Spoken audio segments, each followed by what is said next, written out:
today we want to change this ring harness. This is main fuse box from the front engine,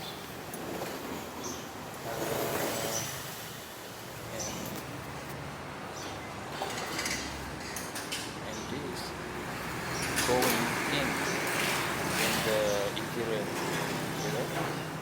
This main connector, and this is going to lighting, front lighting. This main harness.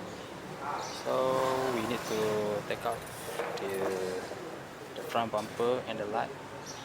We want to install this, and then I don't think so. Maybe we need to take out the fender this side. Maybe like that. So stay tuned for the next video.